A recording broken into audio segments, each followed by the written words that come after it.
Good morning to everybody. अब हम लोग पढ़ेंगे D block element. D block element क्या होता है पीरियोडिक टेबल में देखेंगे तो लेफ्ट हैंड साइड जो है एस ब्लॉक एलिमेंट है, फर्स्ट है सेकेंड है। उसके बाद डी ब्लॉक शुरू होता है, लास्ट में पी ब्लॉक एलिमेंट है।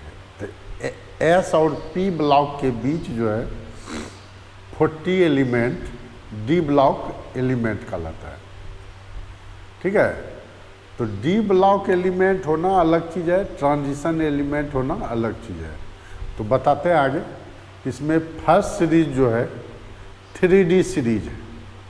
3D सीरीज में कहाँ से कहाँ तक है तो क्लासिफिकेशन जब करेंगे तो 3D सीरीज में यानी इसको फर्स्ट ट्रांजिशन सीरीज भी बोलेंगे। इसमें स्कैंडियम टू जिंक होता है। इसके अंदर जो एलिमेंट है स्कैंडियम है, टाइटेनियम होता है, वेनेडियम होता है, क्रोमियम होता है, मैग्नीज होता है, आयरन होता है, कोबाल्ट, निकेल, कॉपर और जिंक होता है। ठीक है, कॉपर और जिंक होता है। तो सबका इलेक्ट्रॉनिक कॉन्फ़िगरेशन हम लोग पहले देखते हैं। ये तो हुआ कि इसमें फर्स्ट ट्रांजिशन सीरीज में ये सब एलिमेंट है। इसका होता है 21, 22, 23, 24 एटॉमिक नंबर है ये, 25, 26, 27, 28, 29, 30। ठीक है, एक जगह हम लोग सब सीरीज लिख लेते हैं या इसी में electronic configuration last electronic configuration लिखते हैं। तो इसमें जो होता है क्या होता है 3D1 पहले 4s2 तब 3D। 3D में लास्ट इलेक्ट्रॉन जो इसका जाएगा, जैसे देखिए 21 का खींचना है, 21 का खींचना है तो किसे खींचाएगा 1s2, 2s2, 2p6, 3s2, 3p6, 4s2, 3d1, 10, 20, 21 हो गया। तो 21 से एक एक बढ़ते जा रहा है। तो हम लोग इसका ले लेंगे 4s2, 3d1, इसका हो जाएगा 4s2, 3d2, इसका हो जाएगा 4s2, ऐसे घेर देते हैं 4s2, 3d3। लेकिन ये हाफ फील्ड फुल फील्ड का केस आ जाता है। इसका 4s1 याद होगा, बताए थे एटॉमिक स्ट्रक्चर में बहुत जगह लिखे हैं। 4s1, 3d5 हो जाता है इसका। इसका हो जाएगा 4s2, 3d5। इसका कितना हो जाएगा, इसका हो जाएगा 4s2, 3d6, 4s2 last electronic configuration, उसके पहले ये फिल होगा। ठीक है, 4s2, 3d7, ये 7 है, 4s2, 3d8। लेकिन यहाँ आके फिर ये चेंज कर जाता है, हाफ फील्ड फुल फील्ड का केस होता है। 4s1, 3d10, इसका होता है 4s2, 3d10। तो क्या देखें, लास्ट इलेक्ट्रॉन हमेशा डी में जा रहा है, नहीं डी में जा रहा है, तो इसको बोलते हैं हम लोग 3D सीरीज।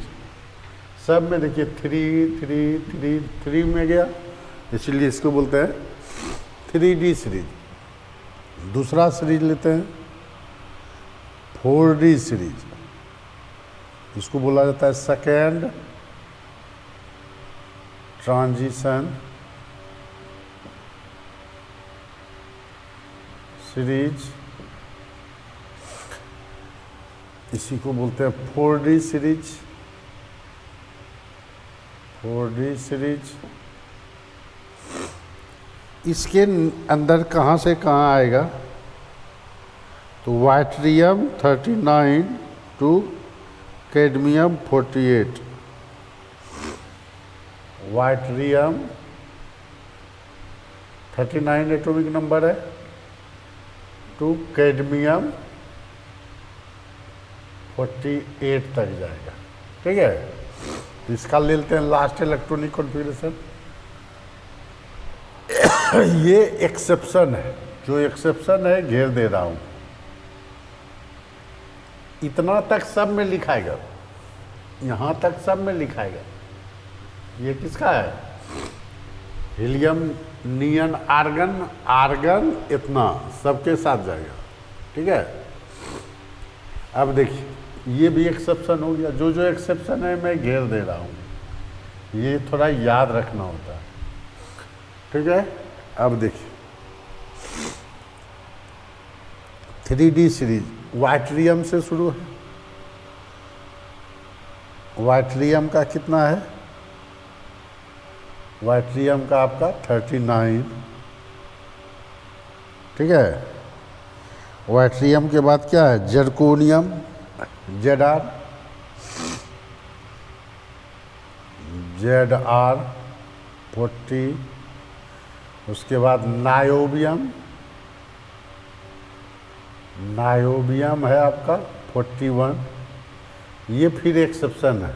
ठीक है, नायोबियम मोलिब्डेनम, मोलिब्डेनम 42। ठीक है, ये चला गया इसमें, इसमें सामने ही रख देते हैं तो आसान रहेगा लिखने में, थोड़ा समझाने में भी। वाइट्रियम 39 यहाँ खींच देते हैं,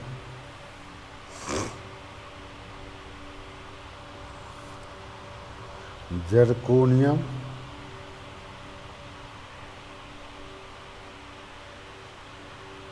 जर्कोनियम के बाद नायोबियम,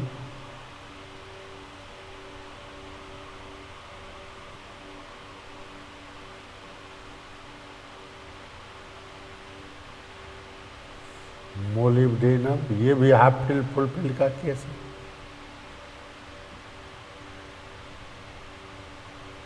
ठीक है, टेक्टिनियम TC,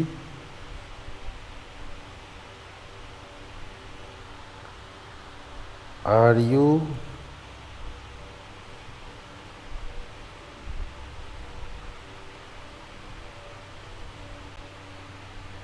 RH, रोडियम, PD,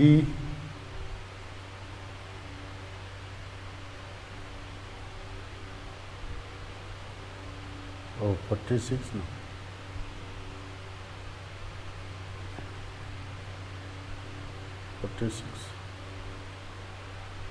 इसके बाद चलिए, उसके बाद लेंगे AG,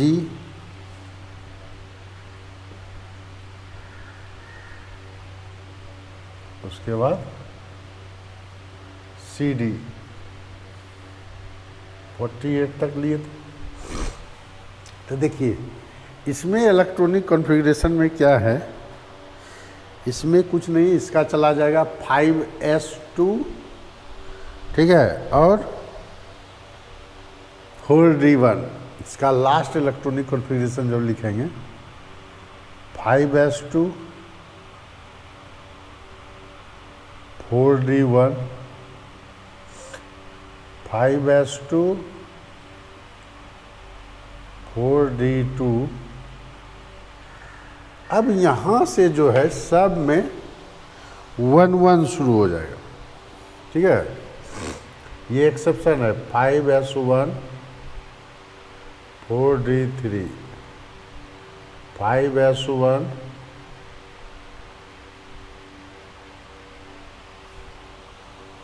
इसका कितना हो जाएगा 5s1 नायोबियम, ये हो गया 2, यहाँ 4 ना हो जाएगा, यहाँ एक जंप किया था 4 5s1 4d5, ये हाफ फील्ड फुल फील्ड का केस। यहाँ से आपका फिर एक्सेप्शन शुरू हुआ, ये सब आपका क्या है एक्सेप्शन है। ब्लैक से या ब्लू से घेर देते हैं।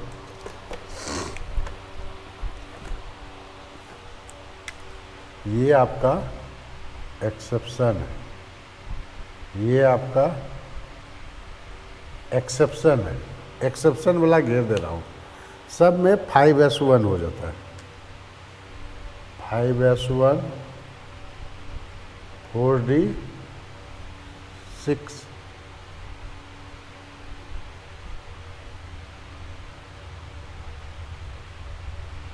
टेक्टिनियम का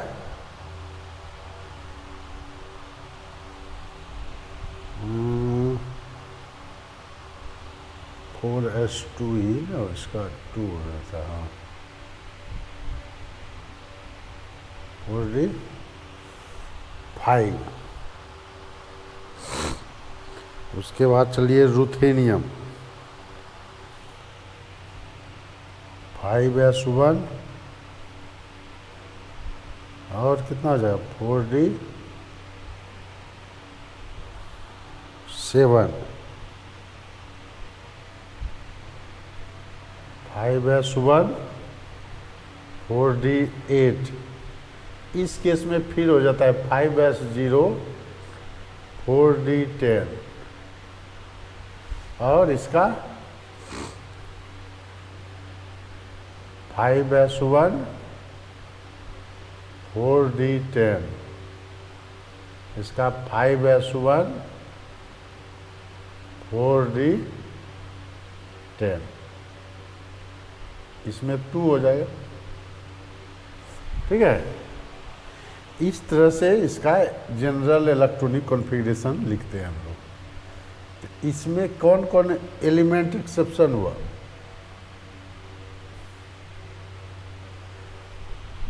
इसमें नायोबियम हो गया, ये तो जैसे 5s2 ये ऐसे भी मैग्नीज के सामने है, ये एक्सेप्शन नहीं है, ये एक्सेप्शन है, ये एक्सेप्शन है, ये एक्सेप्शन है, ये एक्सेप्शन। इसमें कितना एक्सेप्शन हो गया, niobium, molybdenum, ruthenium, rhodium, PD, 6 exception हो गया ना। इसमें ये दोनों एक्सेप्शन है, इसका इलेक्ट्रॉनिक कॉन्फ़िगरेशन आपको याद ही रखना पड़ेगा। ये हाफ फील्ड फुल फील्ड का केस है, ये दोनों। ये तो अलग एक्सेप्शन है कि ये 4s1 रहता है 4d4, ये हाफ फील्ड फुल फील्ड का केस नहीं है। ये फिर हाफ फील्ड फुल फील्ड का केस है, ये फिर हाफ फील्ड फुल फील्ड का केस नहीं है, हाफ फील्ड फुल फील्ड का केस नहीं है, हाफ फील्ड फुल फील्ड का केस नहीं, यहाँ पर हाफ फील्ड फुल फील्ड का केस है। तो ये सब आपका एक्सेप्शन है, ठीक है। अब इसी में बना देते हैं थर्ड ट्रांजिशन सीरीज, ऐसा मिटा देते हैं। इसका ले लीजिए स्क्रीनशॉट।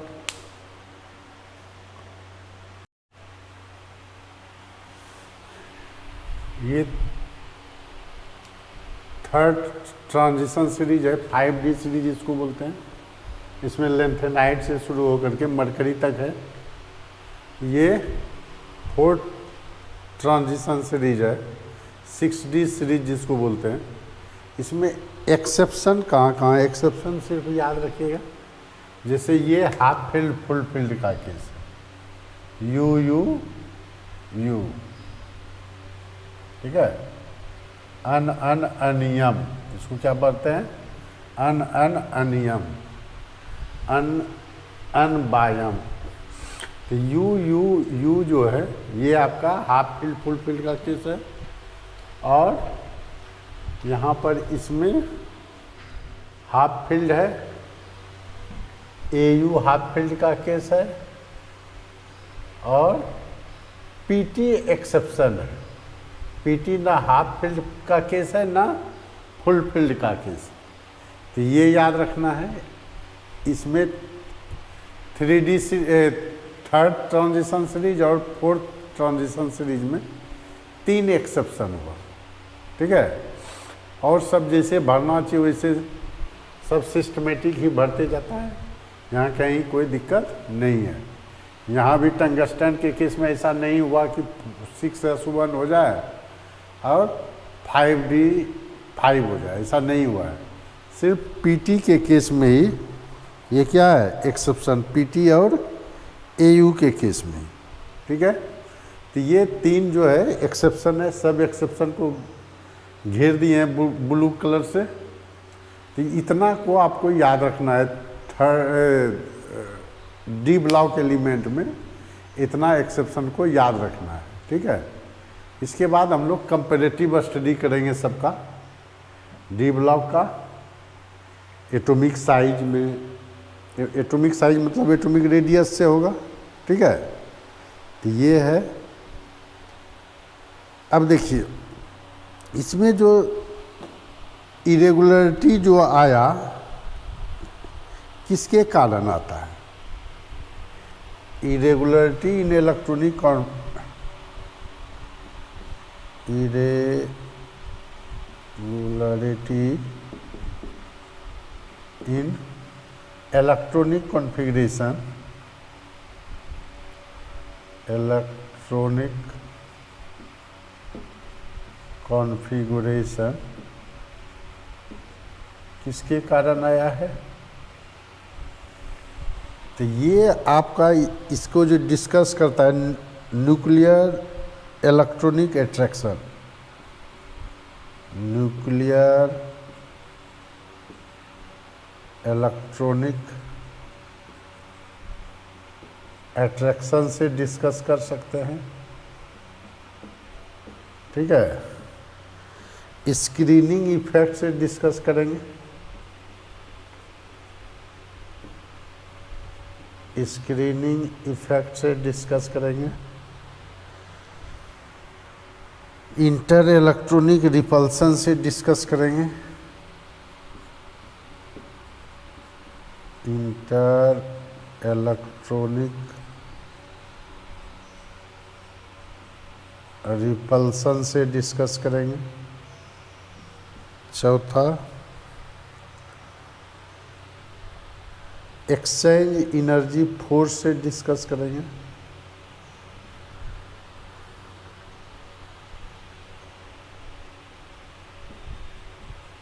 एक्सचेंज एनर्जी फोर्स से इसको डिस्कस करेंगे। कितना आया, 3D सीरीज में 2 एक्सेप्शन, 4D सीरीज में 6 एक्सेप्शन, है 5D सीरीज में 2 एक्सेप्शन, और 6D सीरीज में 1 एक्सेप्शन आया। तो कितना, एक जगह खाली लिख लीजिए एक्सेप्शन वाला। 3D में क्या क्या था, 3D में था क्रोमियम और कॉपर, नहीं 4D में क्या सब था, दिख रहा है ना, एक मिनट,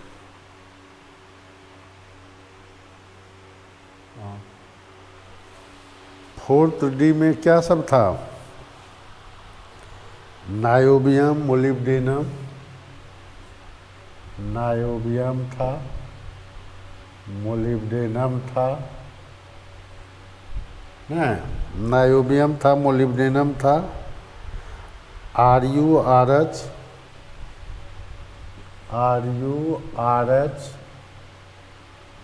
PdAg 6 गो था। 5D सीरीज में क्या हुआ एक्सेप्शन, PT और AU, ठीक है। 6D सीरीज में UUU, इतना 3D सीरीज में एक्सेप्शन है, इतना को आपको याद रखना है, एक्सेप्शन है। इसको डिस्कस कैसे करेंगे, इसी चारों में से कोई न कोई उसमें अप्लाई करेंगे, ठीक है। तो इसका स्क्रीनशॉट लीजिए, तब हम लोग कंपैरेटिव स्टडी पढ़ेंगे।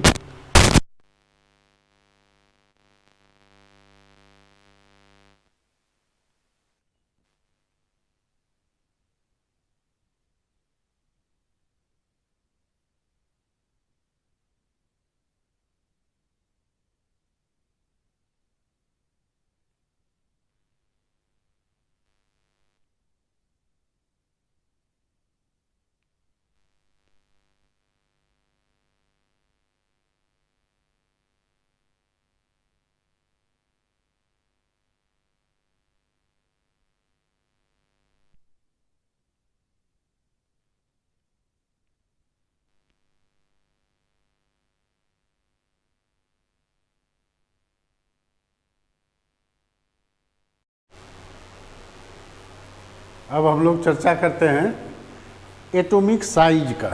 तो देखिए एटॉमिक साइज में क्या पढ़े हैं, टॉप टू बॉटम इंक्रीज करता है, left to right periodic table में डिक्रीज करता है। तो डिक्रीज कहाँ तक करता है, देखिए एटॉमिक साइज जो डिक्रीज करेगा मैग्नीज तक डिक्रीज करता है, स्कैंडियम टू मैग्नीज डिक्रीज करेगा, ये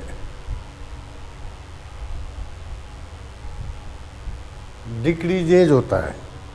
क्यों डिक्रीज करता है, तो इफेक्टिव न्यूक्लियर चार्ज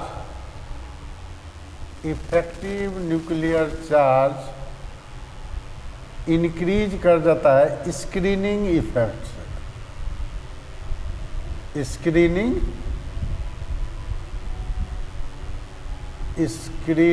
इफेक्ट से क्या होता है, इफेक्ट ऐसे ही लिख देंगे आगे हम लोग।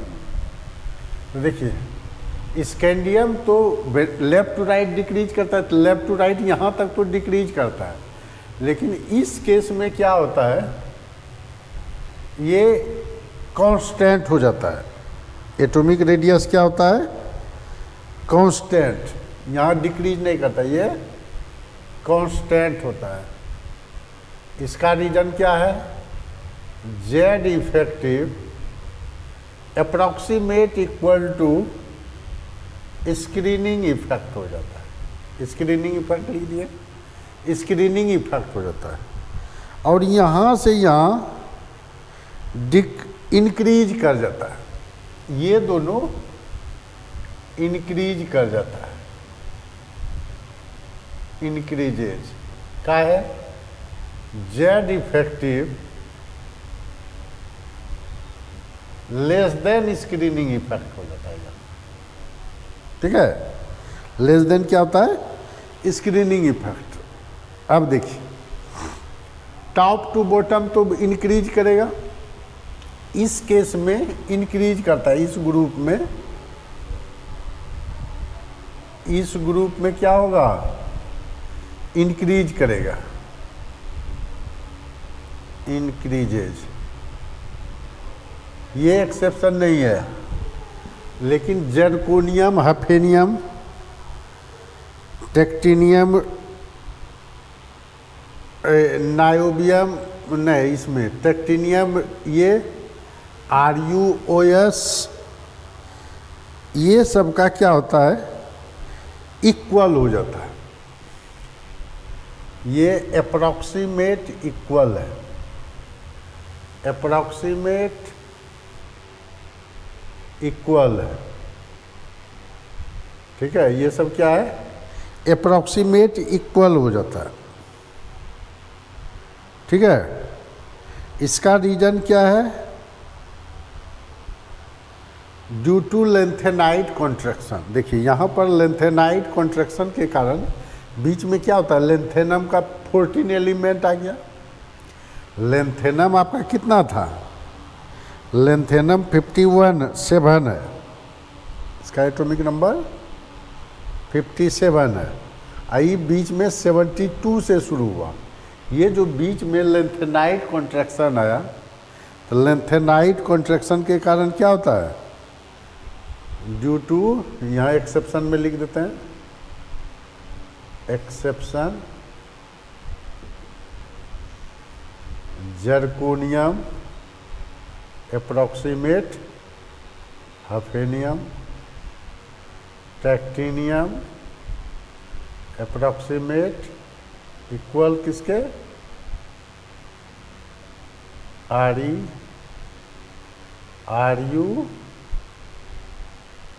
ओएस, ईटीसी, किसके कारण, due to lanthanide contraction,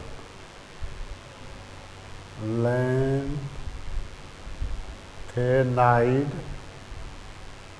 contraction.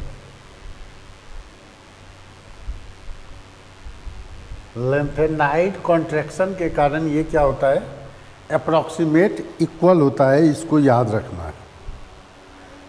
लेकिन इधर आपका 6D सीरीज में एक्टिनम था, अगर 6D भी लेते तो 6D सीरीज में एक्टिनम था, एक्टिनम तक ये इंक्रीज करेगा। थर्ड बी का ऑर्डर जो होगा, ये थर्ड बी है, group third B, group third B atomic size क्या होता है, स्कैंडियम, स्कैंडियम से ज़्यादा किसका हो जाएगा, वाइट्रियम, वाइट्रियम से ज़्यादा लेंथेनम, इससे ज़्यादा एक्टिनम। इंक्रीजेज होता है ग्रुप थर्ड बी में, क्या होता है atomic size, atomic size increases, increases.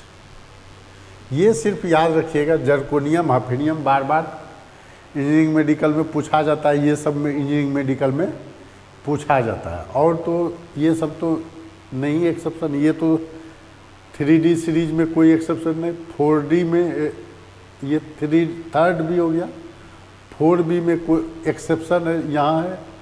ये तो सिंपल कंसेप्ट है कि टॉप टू बॉटम आते हैं तो एटॉमिक रेडियस क्या होता है, एटॉमिक साइज इंक्रीज करता है, तो एक्टिनम तक 6D तक क्या होगा, इंक्रीज करेगा। लेकिन इधर वाले पार्ट में लेंथेनाइड कॉन्ट्रैक्शन आने के कारण क्या होता है, एटॉमिक साइज अप्रॉक्सीमेट इक्वल हो, इससे इसका ज़्यादा होना चाहिए, लेकिन चूँकि बीच में 14 एलिमेंट आ गया, उसको तो काउंट किए नहीं, उसको तो नीचे लेते हैं, इसलिए इसका क्या हो जाएगा, अप्रॉक्सीमेट इक्वल हो जाता है, ठीक है। तो ये है एटॉमिक साइज, इसका स्क्रीनशॉट लीजिए, तब हम लोग पढ़ते हैं आयनोजेशन पोटेंशियल, इसका ले लीजिए स्क्रीनशॉट। देखिए जितना भी एलिमेंट 3D 4D में है, 5D में है, सब क्या है, all D block element, D block element are metal, are metal due to presence of one or two electron in outermost shell। outermost shell में क्या है, 1 और 2 नहीं होता था, 4s1 और 4s2 भी होता था। तो outer most shell 5s1 5s2 भी होता था। तो all D block element are metal due to presence of 1 और 2 electron in outermost shell. अब देखिए डी ब्लॉक में अगर वैकेंट डी ऑर्बिटल है तो वो कोवैलेंट कैरेक्टर भी होगा, मेटालिक बॉन्ड भी बनाएगा। और सब में क्या है, सब में डी ब्लॉक में अनपेयर्ड इलेक्ट्रॉन है। दूसरा पॉइंट लिखेंगे, due to presence of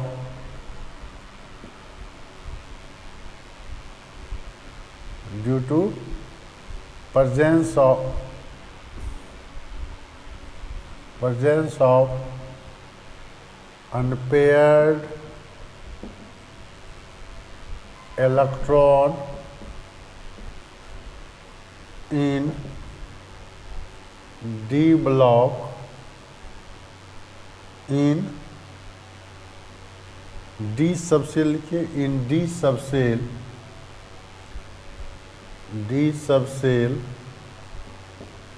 due to presence of unpaired electron in D subcell,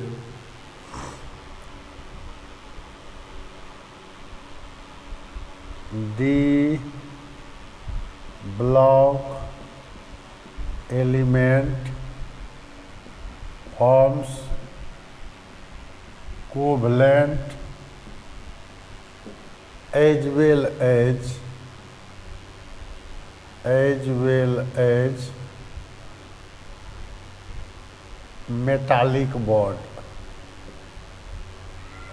as metallic bond,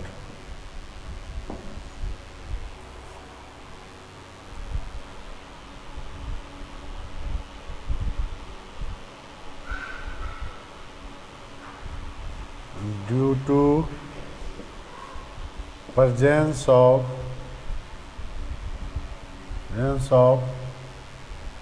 covalent and metallic bond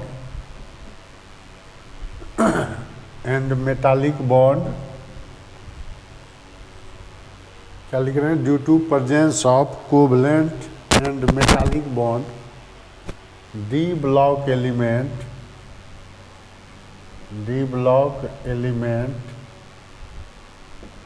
are generally hard,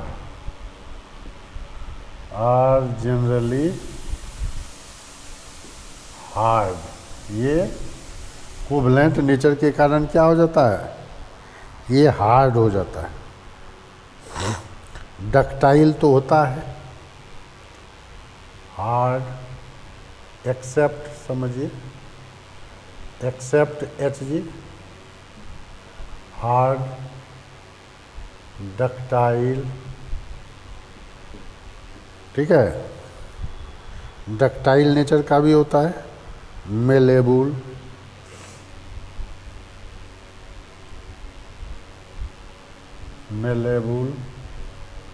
etc. Due to presence of covalent and metallic bond, D block element are generally hard, ductile and malleable, etc. ठीक है।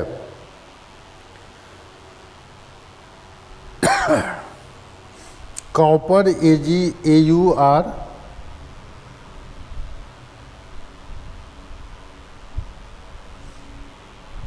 Copper Ag Au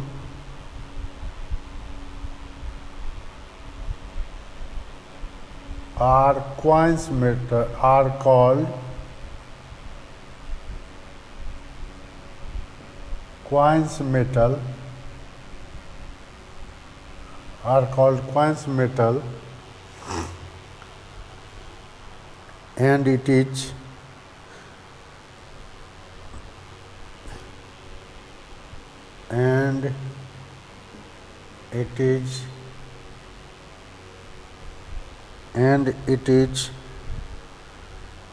most ductile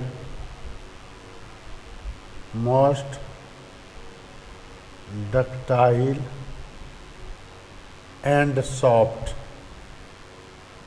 and soft. ये जो है ductile भी होता है और soft भी होता है, ठीक है। कंडक्टिविटी ऑर्डर क्या होता है? कंडक्टिविटी ऑर्डर ये सब पूछते रहता है। कंडक्टिविटी ऑर्डर क्या लिखिएगा, ये याद रखिएगा। सिल्वर का सबसे ज़्यादा होता है, लेकिन ये कॉस्टली होने के कारण इसका वायर नहीं बनाया जाता है। उसके बाद कॉपर होता है, उसके बाद एयू होता है, उसके बाद अल्मुनियम होता है। अल्मुनियम डी ब्लॉक एलिमेंट नहीं है, लेकिन ले लिए चूँकि ये क्वेश्चन बीच बीच में पूछते रहता है, तो ये अलग पार्ट हो गया, इसको याद रखने के लिए लिख दिए सिर्फ, ठीक है। क्या है?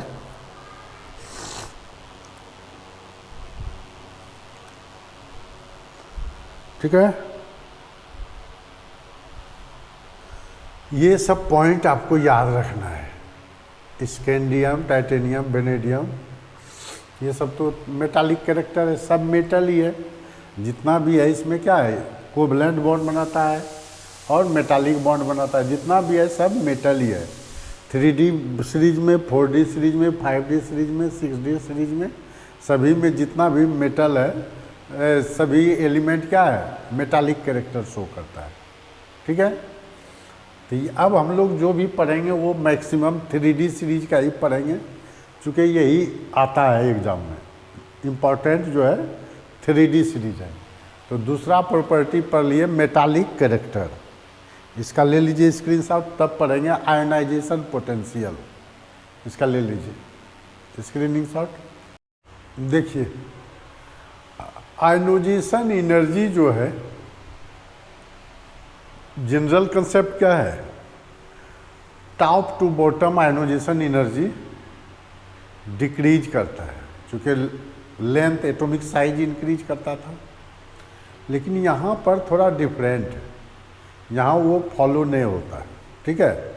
यहाँ जो है जैसे है ना, आयनोजेशन एनर्जी आपका ये होना चाहिए लेफ़्ट टू राइट इंक्रीज करना चाहिए, लेकिन यहाँ इंक्रीज नहीं करता है, थोड़ा चेंज हो जाता है। टाइटेनियम का पोजीशन जो है मैग्नीज से पहले हो जाता है, यहाँ चला जाता है। आयरन का पोजीशन,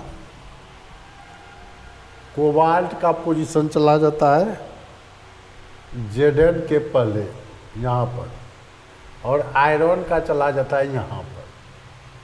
तो फाइनली ऑर्डर क्या हुआ, स्कैंडियम का सबसे कम हो गया, उसके बाद हो जाएगा, तब देखिए ये यहाँ शिफ्ट कर गया, वेनेडियम हो जाएगा, क्रोमियम हो जाएगा, तब टाइटेनियम आता है, तब फिर मैग्नीज का आएगा। मैग्नीज के बाद देखिए ये दोनों हट गया, तो निकेल, ये निकेल चला गया मैग्नीज के बाद। उसके बाद कॉपर कॉपर आ जाएगा। कॉपर के बाद देखिए कोबाल्ट जा रहा है, कोबाल्ट के बाद आपका आयरन जा रहा है, आयरन के बाद जिंक जा रहा है। ये है इसका ऑर्डर। टाइटेनियम मैग्नीज के पहले चला जाता है, और ये दोनों याद रखने का तरीका देखिए, टाइटेनियम मैग्नीज 2 स्टेप आगे बढ़ गया, ये भी पहले ये 2 स्टेप जाएगा, तब फिर ये 3 स्टेप जाएगा। आयरन 3 स्टेप, ये 2 स्टेप, तो ये ऑर्डर हो जाता है, ठीक है। और 5D का सबसे ज़्यादा हो, टॉप टू बॉटम का चर्चा करेंगे। ये हो गया from left to right,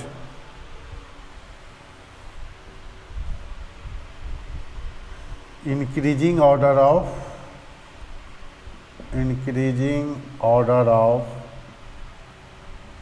ionization energy, ठीक है, इन पीरियड।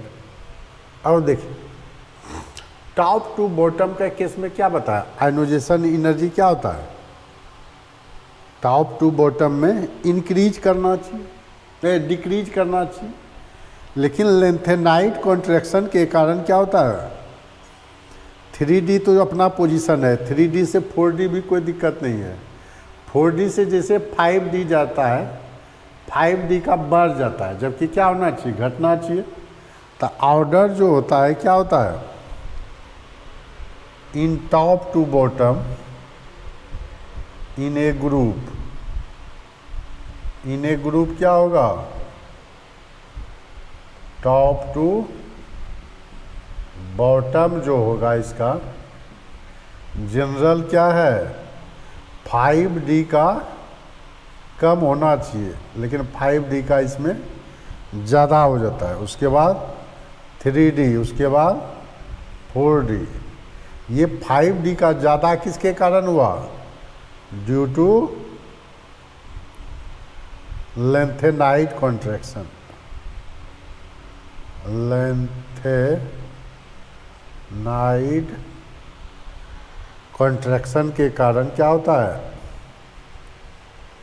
लेंथेनाइट कॉन्ट्रैक्शन के कारण 5D का ज़्यादा हो जाता है, जबकि 5D का क्या होना चाहिए, कम होना चाहिए। 5D का पोजीशन यहाँ होना चाहिए, लेकिन यहाँ हो जाता है। इसका रीज़न यही है, ड्यू टू लेंथेनाइट कॉन्ट्रैक्शन। ठीक है, तो ये तो आपको थोड़ा सीरीज याद रखना पड़ेगा। ठीक है,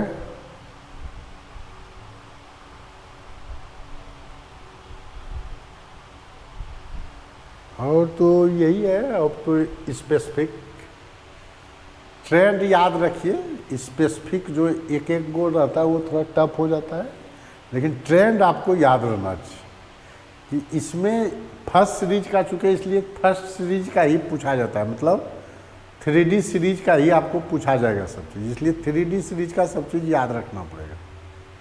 ठीक है, तो ये हो गया आयोनाइजेशन पोटेंशियल। अब हम लोग पढ़ते हैं डेंसिटी। इसका लीजिए स्क्रीनशॉट। देखिए डेंसिटी क्या होता है, डेंसिटी होता है mass by volume, mass by volume होता है। ठीक है, मास बाय वॉल्यूम होता है। वॉल्यूम जो है ट्रांजिशन एलिमेंट का क्या होता है, कम होता है न,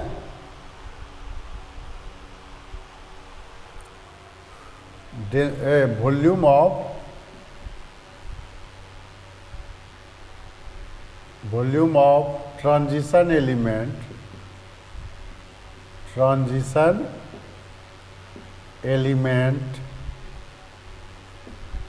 less than S and P block element, P block element, S और P ब्लॉक एलिमेंट से वॉल्यूम क्या होता है इसका, ट्रांजिशन एलिमेंट का कम हो गया, तो डेंसिटी क्या होगा, ज़्यादा होगा।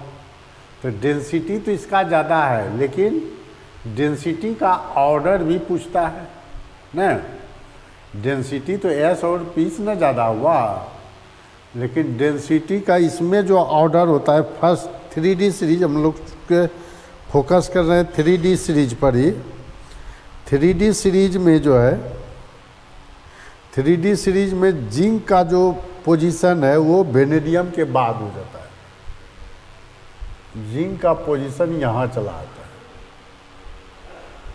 तो डेंसिटी तो लेफ्ट टू राइट जाते हैं, तो एटॉमिक रेडियस क्या होता है, डिक्रीज करता है।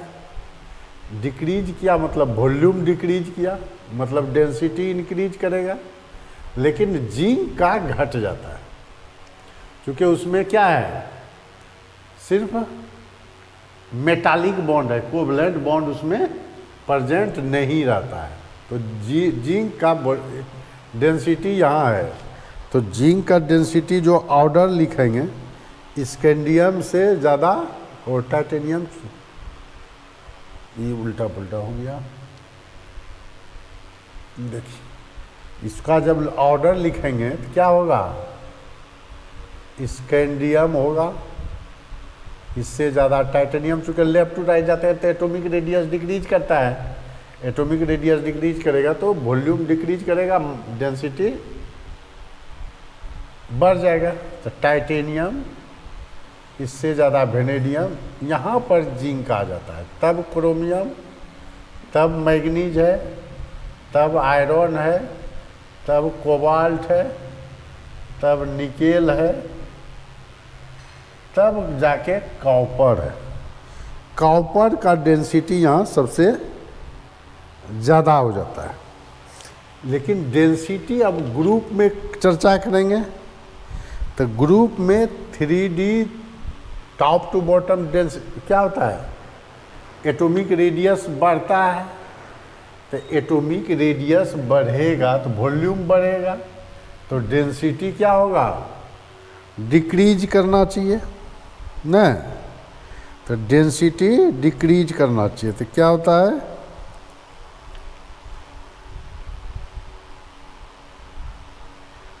थर्ड बी में डेंसिटी क्या होता है, 3D to 4D इंक्रीज करता है, लेकिन ये एक्सेप्शन है। थर्ड बी को छोड़ करके इन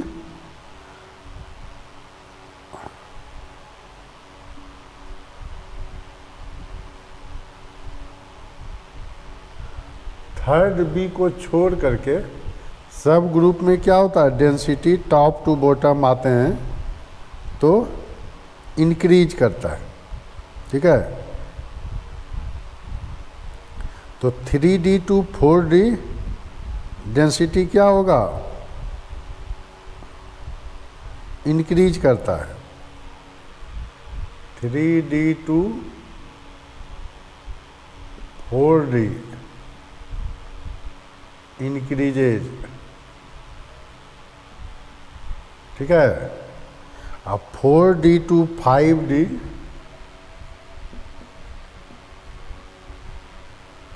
डबल इंक्रीजेज होता है, दुगुना बढ़ जाता है, डबल इंक्रीजेज डेंसिटी, ठीक है। 3D to 4D इंक्रीज करेगा, 4D से 5D डबल इंक्रीज करता है, ठीक है, due to lanthanide contraction, due to सब में वही लगता है, लेंथेनाइट कॉन्ट्रैक्शन, लेंथेनाइट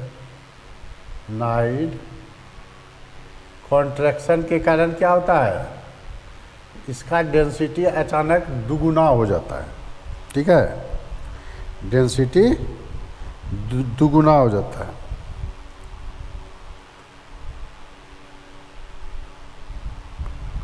ठीक है।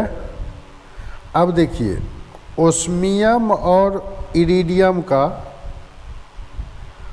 डेंसिटी हाईएस्ट होता है। ओस्मियम OS का ये होता है 22.57 एंड इरिडियम का होता है 22.61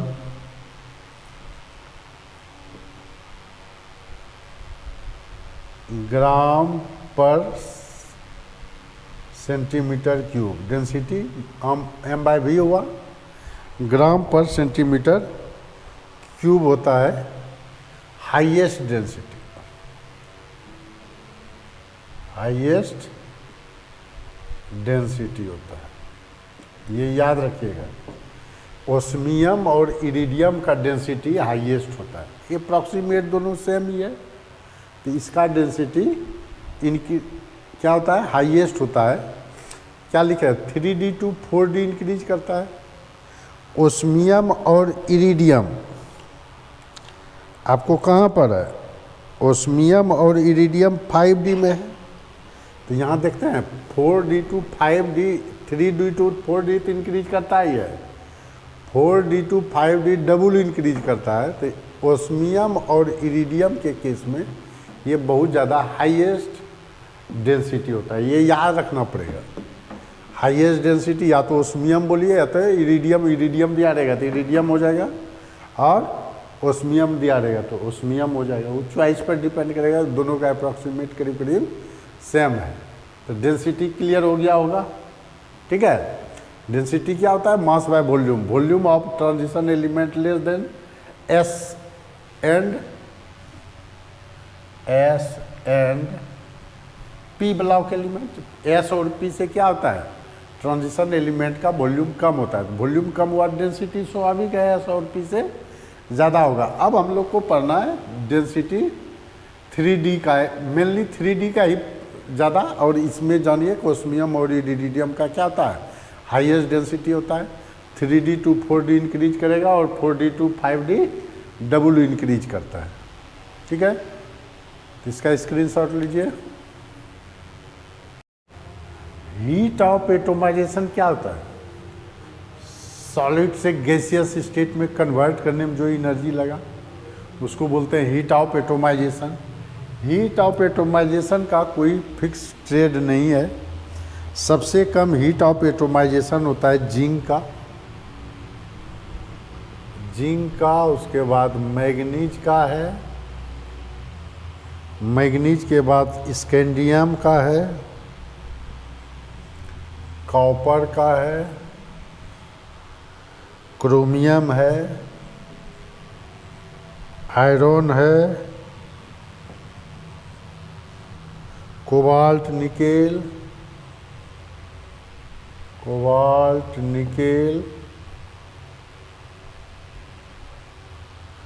और टाइटेनियम और वेनेडियम का हीट ऑफ एटोमाइजेशन सबसे ज़्यादा होता है। तो याद ऐसे कैसे कीजिएगा? जेड से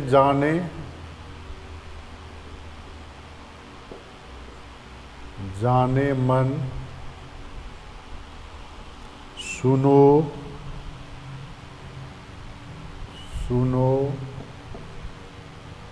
क्यों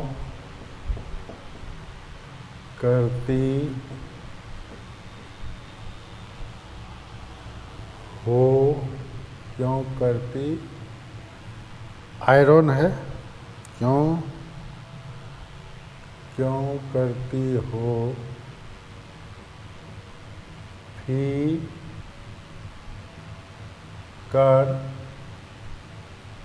क्यों करती हो फिकर, कोई नहीं तेरे बिना, कोई नहीं तेरे बिना। हीट ऑफ एटोमाइजेशन का याद रखने का तरीका, ऐसे तो ये सब मुझे पसंद नहीं होता है, लेकिन फिर भी याद रखने का एक तरीका जानिए, क्योंकि इसका कोई ट्रेंड ही नहीं है। नहीं जब ट्रेंड है तो जेड से जाने मन, सुनो क्यों करती हो फिकर, कोई नहीं तेरे बिना। तो जेड से जाने, एमएन से मन, एससी से सुनो, क्यों कॉपर से क्यों, सीआर से करती हो, एफ से फिकर, को से कोबाल्ट, फिकर कोई नहीं तेरे बिना, ठीक है। अगर याद रख पाते हैं ठीक है। ऐसे हीट ऑफ एटोमाइजेशन का ट्रेंड जो है वो टफ माना जाता है, क्योंकि ये कोई ट्रेंड को ही फॉलो नहीं करता है, ठीक है। इसी में हम लोग पढ़ते हैं मेल्टिंग पॉइंट भी। 6 पॉइंट क्या पढ़ते हैं? Melting point. मेल्टिंग पॉइंट का एक ट्रेंड है, तो याद रखना थोड़ा आसान होता है ना। मेल्टिंग पॉइंट का क्या है? ट्रेंड है। जैसे स्कैंडियम लेते हैं हम लोग, क्या ग्रुप में लेते हैं? एक पीरियड में scandium, titanium, vanadium, chromium, manganese, iron, cobalt, iron,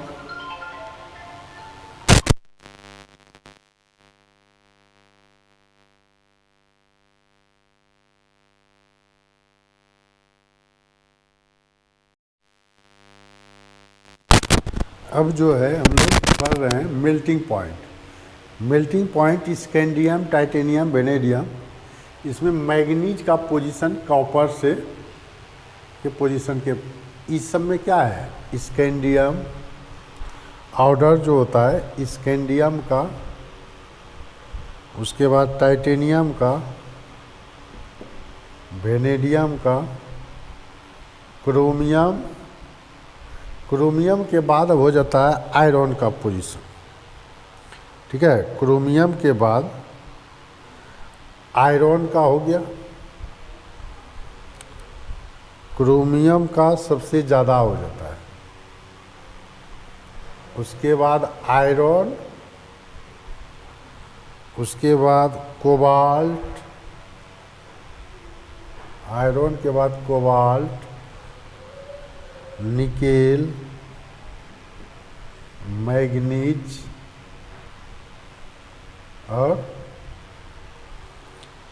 manganese के बाद कॉपर, उसके बाद जिंक का। तो देखिए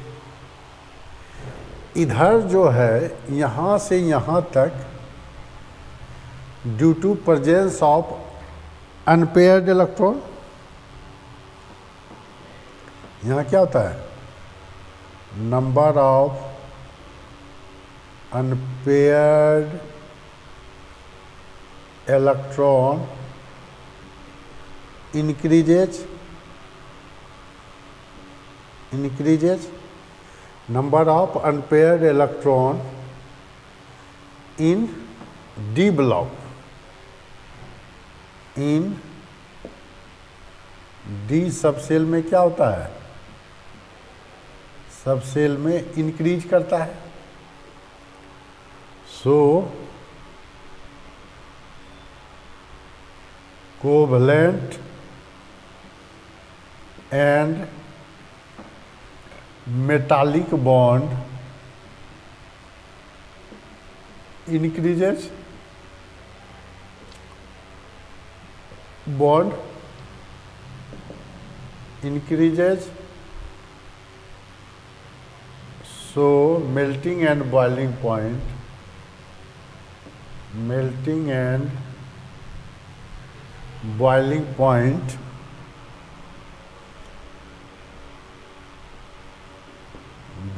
point इंक्रीजेज।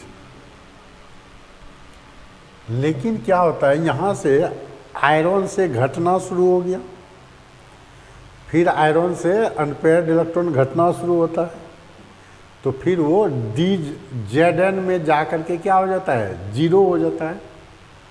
तो Zn में जीरो होने के कारण क्या होता है, Zn CD Hg,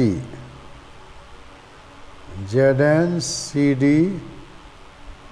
Hg, no unpaired electron, no unpaired electron and absence of covalent bond, so covalent bond क्या है, Zn CD Hg, no unpaired electron, no unpaired electron, तो क्या हो जाएगा, covalent bond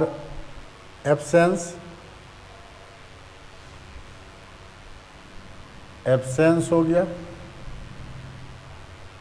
only metallic bond present, only metallic bond present. जब सिर्फ metallic bond present होगा तो इसका क्या हो जाएगा, मेल्टिंग और बॉइलिंग पॉइंट डिक्रीज होगा, only metallic bond present, so melting point decreases, melting point इसका क्या हो जाएगा, डिक्रीज कर जाएगा। क्लियर हो गया? मेल्टिंग पॉइंट क्या हो जाएगा? डिक्रीज कर जाएगा। लेकिन यहाँ से यहाँ क्या होगा? इंक्रीज कर जाता है, मेल्टिंग पॉइंट इंक्रीज कर जाता है। ठीक है, ये याद रखना है। जिसमें भी सिर्फ मेटालिक बॉन्ड है उसमें क्या है? Zinc CdHg, no unpaired electron. इसमें 3d10 है, 4d10 है, 5d10 है। कोवैलेंट बॉन्ड एब्सेंस हो गया, ओनली मेटालिक बॉन्ड प्रेजेंट हो गया, सो मेल्टिंग पॉइंट डिक्रीजेज। तो ये याद रखना है। और टॉप टू बॉटम ऐसे भी डेंसिटी क्या होता था? डेंसिटी इसका तो मरकरी का सबसे कम हो जाता था ना, ये है।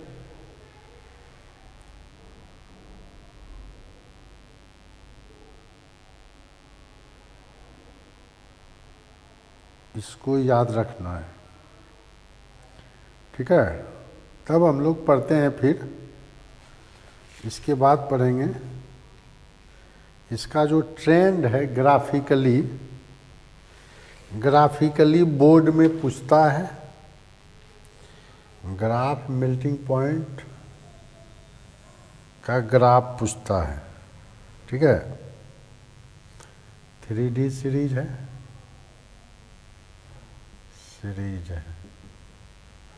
इधर मान लीजिए मेल्टिंग पॉइंट है, मेल्टिंग पॉइंट है, थोड़ा स्पेस कम है, इसी में बना देते हैं। ठीक है, 500, 1000 लेते हैं, 1500 लेते हैं, 1500 से कुछ कम होता है। ऐसे जाएगा, ऐसे जाएगा, ऐसे जाएगा, ये ऐसे घटता है, फिर ऐसे ऐसे, फिर ये ट्रेंड ठीक है, फिर ऐसे जाता है, फिर थोड़ा और घट जाता है। ठीक है, तो ये स्कैंडियम है, टाइटेनियम है, वेनेडियम है, टाइटेनियम के बाद क्रोमियम है, मोलिब्डेनम का घट जाता है, आयरन है, कोबाल्ट है, निकेल है, कॉपर है, जिंक। ये ट्रेंड पूछता है CBSE बोर्ड में, इसलिए ये ट्रेंड थोड़ा याद रखिएगा। और कितना मेल्टिंग पॉइंट है एग्जैक्ट डाटा तो याद रहेगा नहीं, सबका अलग अलग मेल्टिंग पॉइंट है, वो तो डाटा एक ट्रेंड भले दिया रहेगा। मान लीजिए दे दिया ट्रेंड इस टाइप का, तो ट्रेंड पे आप लोग टिक मार सकते हैं। IIT मेडिकल में भी दिया जा सकता है। ठीक है, तो इस तरह से हम लोग पढ़ लिए मेल्टिंग पॉइंट भी। ठीक है, अब हम लोग पढ़ेंगे ऑक्सीडेशन स्टेट। ठीक है, इसका स्क्रीनशॉट लीजिए। अब हम लोग पढ़ने जा रहे हैं oxidation state. Oxidation state transition element में क्या होता है? NS और N-1D इलेक्ट्रॉन का एनर्जी गैप बहुत कम होता है, जिसके कारण एनर्जी इधर से उधर होता है। एनर्जी गैप कम होने के कारण ट्रांजिशन क्या कहता है? Less energy gap between NS and N-1D electrons, so transition element show variable valency. Variable valency को ही बोलते हैं हम लोग ऑक्सीडेशन स्टेट। ठीक है, तो वेरिएबल वैलेंसी शो करता है, जिसे स्कैंडियम +3 शो करता है, टाइटेनियम +2 से +4 तक शो करता है, वेनेडियम +2 से +5 तक करता है, क्रोमियम +2 से +6 तक करता है, मैग्नीज +2 से +7। सबसे highest oxidation variable oxidation state कौन शो करेगा? तो यही मैग्नीज। आयरन +2 +3 +4 +6 भी करता है। कोबाल्ट +2 +3 +4 और निकेल +2 +3 +4, कॉपर +1 और +2 रहता है क्यूप्रस और क्यूप्रिक स्टेट में। जिंक जो है +2 ही सिर्फ शो करता है, तो वही लिखे हैं टाइटेनियम टू जिंक +2 सब शो कर रहा है, सब में +2 है। स्कैंडियम टू निकेल, स्कैंडियम है टू निकेल सब +3 शो कर रहा है। Titanium to nickel, titanium to nickel +4 show कर रहा है सब में। वेनेडियम टू कहाँ तक है, Fe, vanadium to Fe show करता है +5। वेनेडियम टू Fe दे दीजिए, यहाँ +5 भी होता है, +5 +6 +5 शो करता है। Chromium to Fe +6। मैग्नीज सिर्फ अकेला है जो +7 शो करता है। कॉपर +1 अकेला शो करता है। जिंक तो +2 शो करता ही है।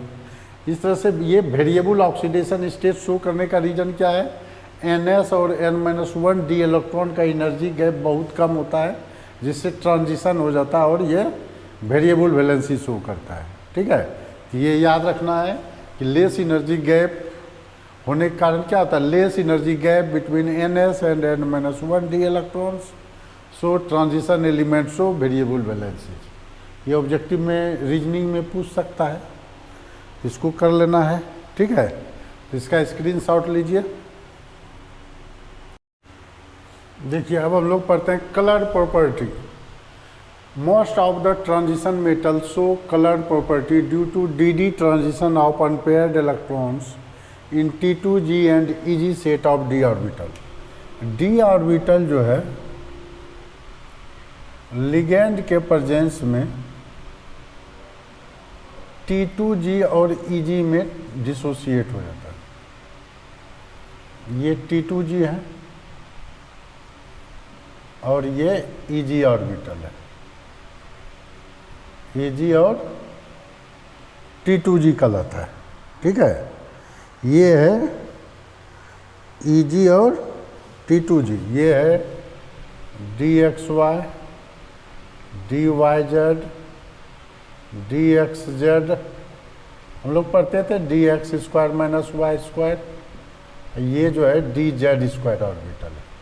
ठीक है, इसके बीच एनर्जी गैप जो है, ये इसको इधर बना लेते हैं, ये जो है T2G और EG के बीच एनर्जी गैप है, ये जो है ΔO होता है, dd ट्रांजिशन। इसका इलेक्ट्रॉन वेव गेन करके यहाँ चला जाता है। ठीक है, तो ये हायर एनर्जी स्टेट में लेमडा ये अब्जॉर्ब हुआ, नीचे बनाते हैं। देखिए ये जो है T2G और EG के बीच, देखिए ये T2G है, EG है, ये इसके बीच जो एनर्जी गया, ये किसी से एनर्जी एब्जॉर्ब किया, लेमडा एब्जॉर्ब लिख देते हैं, एब्जॉर्ब किया, तो ये एक्साइट हो करके इलेक्ट्रॉन यहाँ चला जाएगा। ठीक है, ये जंप करके यहाँ चला गया। अब ये हायर एनर्जी स्टेट में है ना, ये एनर्जी इमिट करेगा। ठीक है, ये फिर क्या होगा, ये मान लीजिए इसी तरह है, गेन किया, ये जो है अब ये इलेक्ट्रॉन कहाँ चला गया, यहाँ चला गया, ये हायर एनर्जी स्टेट में चला गया, ये लोअर एनर्जी स्टेट में है, लोअर एनर्जी स्टेट में है, ये हायर एनर्जी स्टेट में है, हायर एनर्जी स्टेट में है। हायर एनर्जी स्टेट से ये एनर्जी लूज करेगा, ये एनर्जी इमिट कर देता है, ये एनर्जी इमिट करेगा, लेम्डा इमिट, ठीक है, इमिटेड हो गया, इन लेम्डा इमिटेड हो गया, ठीक है। लेम्डा इमिटेड वाट, ये जो एनर्जी इमिट किया वो किसी न किसी कलर के रूप में दिखेगा ना, तो वो कंप्लीमेंट्री कलर के रूप में दिखता है। देखिए जैसे ये बना लीजिए आप,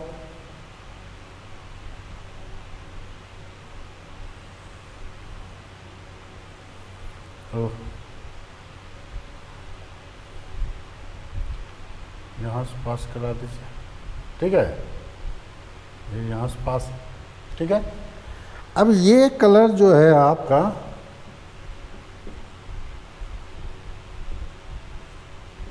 अब देखिए अगर इंडिगो एब्जॉर्ब किया, इसका एनर्जी अगर एब्जॉर्ब किया तो ये कंप्लीमेंट्री शो येलो शो करेगा। लेम्डा एब्जॉर्ब है तो लेम्डा इमिटेड है, मतलब भी मतलब वायलेट कलर का वेवलेंथ वाला एनर्जी एब्जॉर्ब किया है तो येलो कलर दिखेगा। रेड वाला अगर एब्जॉर्ब किया है तो ये दिखेगा आपको ग्रीन वाला, ठीक है, ये दिखेगा। अगर ब्लू किया है तो ये दिखेगा आपको ऑरेंज, इमिटेड जो होगा ये होगा।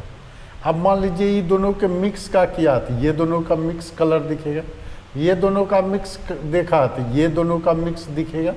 मतलब जो एब्जॉर्ब करेगा उसका अपोजिट वाला वो कंप्लीमेंट्री कलर होता है, कंप्लीमेंट्री कलर ही सीन होगा। ये जो है कंप्लीमेंट्री, जो ये इमिटेड है, लेम्डा इमिटेड सो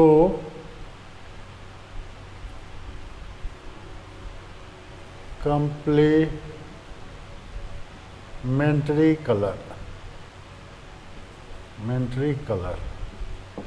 ये colour property complementary colour seen. Lambda emitted, lambda जो इमिट करेगा वही कंप्लीमेंट्री कलर जो ही है, lambda emitted so complementary colour, complementary colour ही हम लोग को दिखता है, complementary colour seen, complementary colour यही सीन होगा, दिखेगा जो यही कंप्लीमेंट्री कलर ही दिखेगा हम लोग को, ठीक है। जो एब्जॉर्ब होता है वो नहीं दिखता है, बल्कि जो इमिटेड होगा, ये तो एब्जॉर्ब किया, लोअर से हायर में गया तो हायर एनर्जी में हर चीज़ अनस्टेबल, वो लोअर एनर्जी स्टेट में फिर आएगा तो एनर्जी इमिट करेगा, तो जो एनर्जी इमिट करेगा जितना वेवलेंथ का वही हम लोग को कलर दिखता है, ठीक है। तो इसका मतलब क्या हुआ, डेल्टा जीरो जो है वेवलेंथ के इन्वर्सली प्रोपोर्शनल होगा,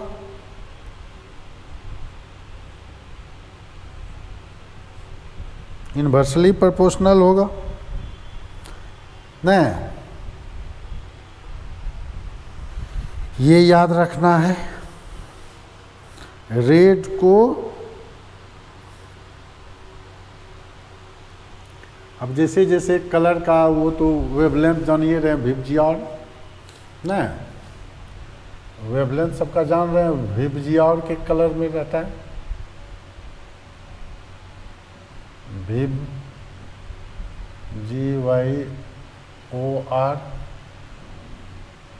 विबजियोर ही दिखेगा आपको कलर, ठीक है। तो जितना ज़्यादा वेवलेंथ होगा, जो जिस कलर का वेवलेंथ गया वो तो रेंज होता है ना, तो उसका कंप्लीमेंट्री कलर दिखेगा। तो most of the transition metal shows colour property due to D transition of unpaired electron in T2g and Eg set of orbital. T2g और Eg में अगर अनपेयर्ड इलेक्ट्रॉन है तो वो क्या शो करेगा, डी ट्रांजिशन, और डी ट्रांजिशन के कारण ही कलर प्रॉपर्टी शो करता है। ये आपको जानना है, बहुत इंपॉर्टेंट है कलर प्रॉपर्टी, इस पे पूछता है क्वेश्चन। और डी ट्रांजिशन के कारण कलर प्रॉपर्टी शो करता है, ये तो जानना ही है। ठीक है, तो इसका स्क्रीनशॉट लीजिए। इसे कलर प्रॉपर्टी का कम्प्लेक्स कंपाउंड में स्पेशल वीडियो भी बना हुआ है, उसमें सब चीज़ आ जाएगा, ligand to metal charge transfer, ठीक है, डी ट्रांजिशन सब आ जाएगा उसके अंदर। तभी तत्काल ट्रांजिशन एलिमेंट जो शो करता है डी ट्रांजिशन के कारण करता है, ये जानना है। ठीक है, इसका लीजिए स्क्रीनशॉट। देखिए, अभी हम लोग पढ़े कि अनपेयर्ड इलेक्ट्रॉन होने के कारण क्या होता है, कलर प्रॉपर्टी शो करता है। लेकिन KMnO4 और K2Cr2O7 में क्रोमियम और KMnO4 में मैग्नीज +7 स्टेट में है, डी में 0 इलेक्ट्रॉन हो जाएगा। और K2Cr2O7 में भी Cr+6 स्टेट में है, तो डी में 0 इलेक्ट्रॉन हो जाता है। तो डी में 0 इलेक्ट्रॉन है, वही लिखें KMnO4 K2Cr2O7 having D0 configuration but they are colour due to, इस किसके कारण होता है, चार्ज ट्रांसफर स्पेक्ट्रम, एंड बोल सकते हैं charge transfer from anion to cation के कारण यहाँ क्या होता है, कलर प्रॉपर्टी शो करता है। तो ये KMnO4 जो है डार्क पिंक कलर शो करता है, डार्क पिंक कलर। और K2Cr2O7 ऑरेंज कलर शो करता है। ये दोनों कंपाउंड भी पढ़ना है आगे। KMnO4 dark pink colour show करता है, और चूँकि यहाँ पर क्या है, मैग्नीज +7 स्टेट में है और क्रोमियम +6 स्टेट में है। मैग्नीज +7 का मतलब क्या होगा, +7 का ऑक्सीडेशन नंबर 25 है, तो बचा कितना 18। इसका इलेक्ट्रॉनिक कॉन्फ़िगरेशन कीजिएगा तो 1s2 2s2 2p6 3s2 3p6 में ही ख़त्म हो गया इलेक्ट्रॉन, 3d0 हो गया, इसमें है ही नहीं। उसी तरह क्रोमियम 6+ का खींचिएगा तो इसका भी 18 ही बचता है, 1s2 2s2 2p6 3s2 3p6 3d0 बचा इसमें भी। पहले तो 4s का ही ना इलेक्ट्रॉन निकलता है आयन के केस में, तो डी में 0, डी में 0 है, फिर भी ये कलर शो करता है ड्यू टू चार्ज ट्रांसफर होता है anion to cation, K+ anion to cation charge transfer के कारण ये क्या होता है, कलर प्रॉपर्टी शो करेगा। ठीक है, ये दोनों कंपाउंड पढ़ना है। अब देखिए टाइटेनियम 3+, ये पर्पल कलर का होता है, क्रोमियम 3+,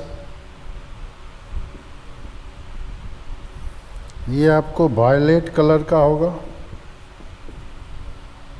मैग्नीज 2+, ये आपको लाइट पिंक होगा। ये सब थोड़ा कलर भी जानना है। Fe2+,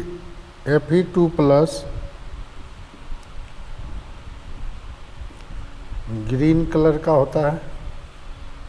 ठीक है, Fe3+, येलो कलर का होता है।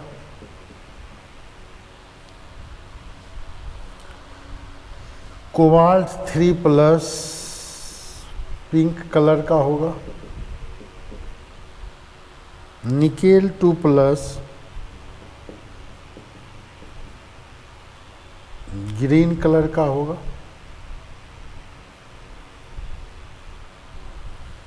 कॉपर 2+, ये ब्लू कलर का होता है, लेकिन देखिए स्कैंडियम 3+, ये 3D0 हो गया, कलरलेस होगा। जिंक ये और जिंक प्लस ट्रांजिशन पॉसिबल नहीं है, इसमें 3D10 होता है, नो ट्रांजिशन। और कॉपर प्लस में इसमें भी 3D10 होता है। ये सब जो है कलरलेस कंपाउंड बनाता है, कलरलेस होता है, कलरलेस कंपाउंड का फॉर्मेशन करेगा। ठीक है, तो ये हो गया कलर प्रॉपर्टी। फिर कलर प्रॉपर्टी का अलग से वीडियो बनाया, उसको देखिएगा आप लोग कम्प्लेक्स कंपाउंड में।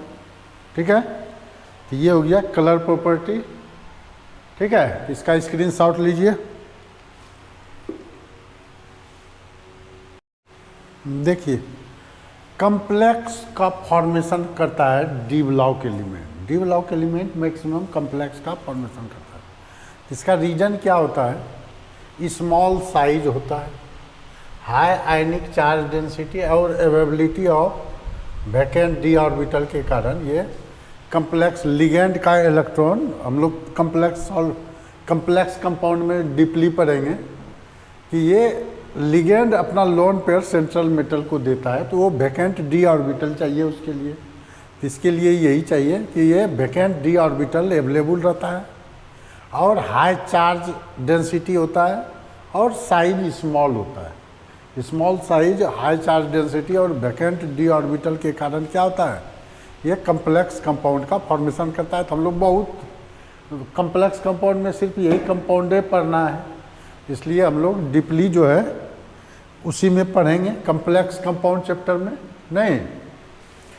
तो यही अभी तत्काल इतना जानिए, उसके बाद आगे देखेंगे हम लोग। तो ये ले लीजिए स्क्रीनशॉट, तब पढ़ते हैं हम लोग मैग्नेटिक प्रॉपर्टीज। इसका लीजिए स्क्रीनशॉट। मैग्नेटिक प्रॉपर्टी बोलने के साथ यहाँ समझेंगे हम लोग दो तरह का प्रॉपर्टी। एक होगा पैरामैग्नेटिक प्रॉपर्टी, पैरामैग्नेटिक और दूसरा होता है diamagnetic. Diamagnetic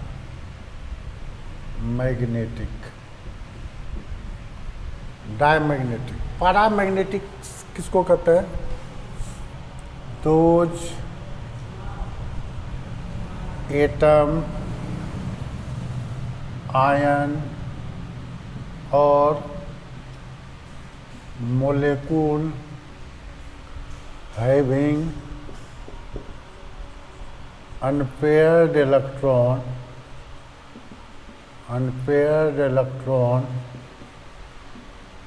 so paramagnetic nature, paramagnetic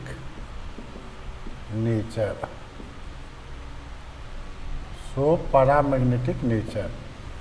paramagnetic क्या होता है? दोज एटम, आयन और molecule having unpaired electron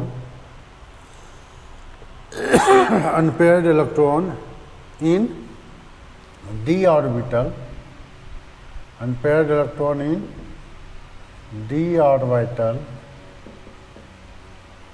so paramagnetic nature. तो ये जो है पैरामैग्नेटिक नेचर का होता है। ठीक है, अब पैरामैग्नेटिक क्या होता है?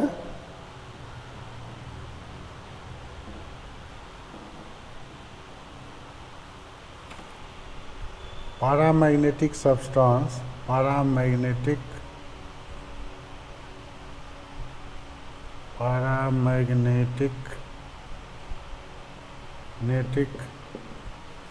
substance attract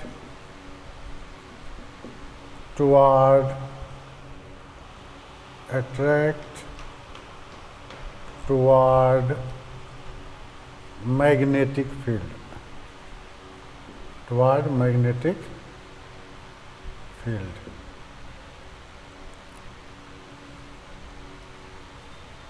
मैग्नेटिक फील्ड में अट्रैक्ट होता है। डायमैग्नेटिक सब्सटेंस क्या होता है? दोज एटम आयन और molecule having paired electron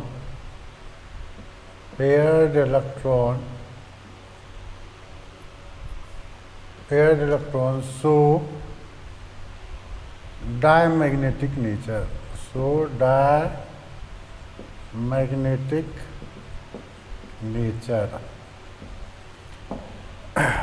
Diamagnetic substance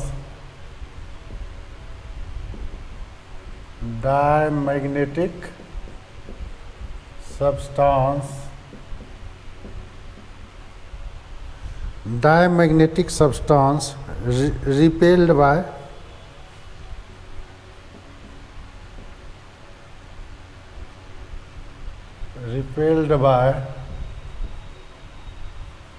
magnetic field।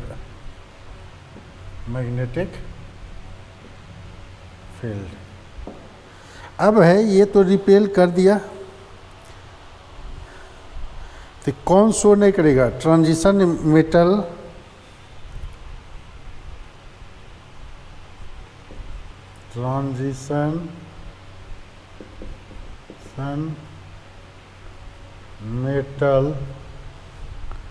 Ion having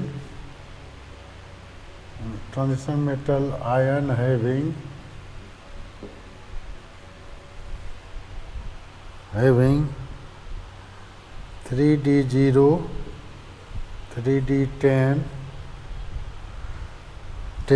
show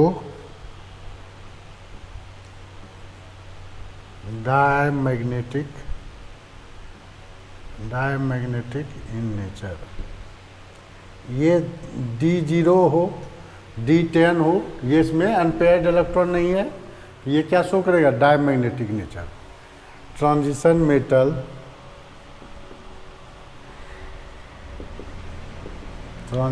metal ion having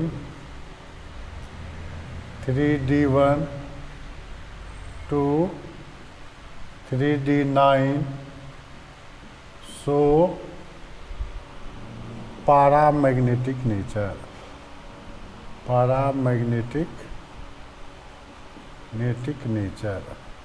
ठीक है, जिसमें D1 से D9 तक है, क्या शो करेगा? पैरामैग्नेटिक नेचर का होगा। तो पैरामैग्नेटिक क्या होता है? मैग्नेटिक मोमेंट जितना ज़्यादा होगा उतना ज़्यादा मैग्नेटिक मोमेंट क्या होता है? Magnetic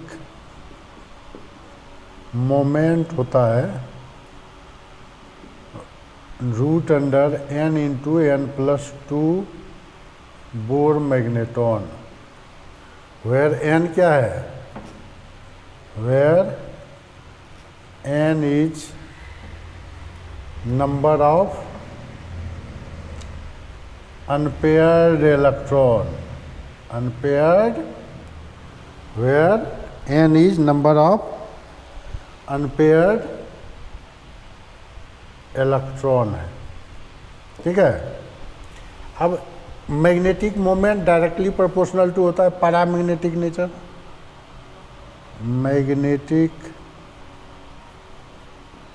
moment directly proportional to paramagnetic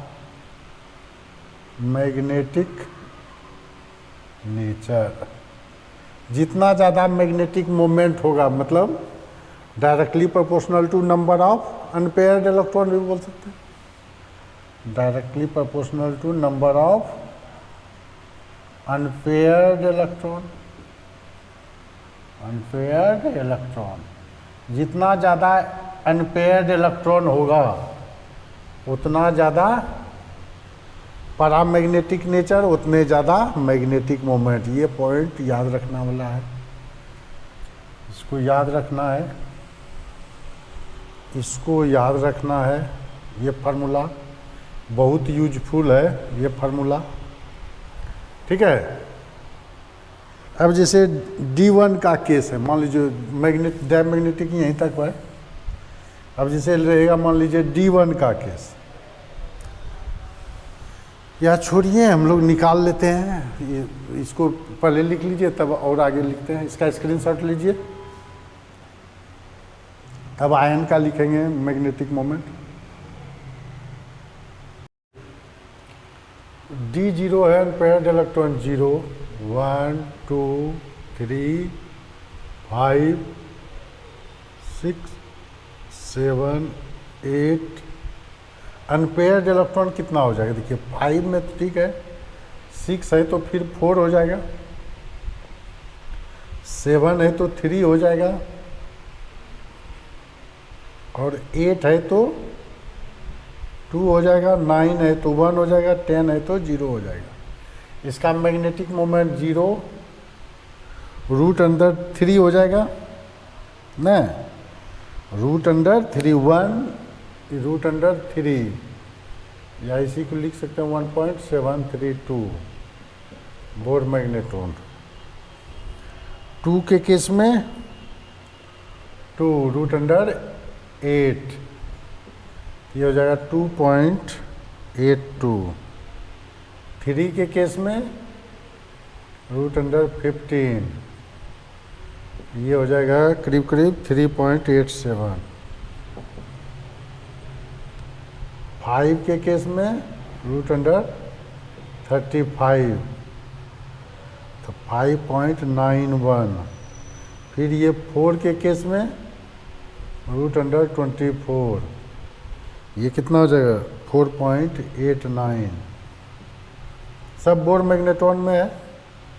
2 के केस में क्या हो जाएगा रूट अंडर 8 2.82, रूट अंडर 3, अरे ये रूट अंडर 3 के केस में है ना,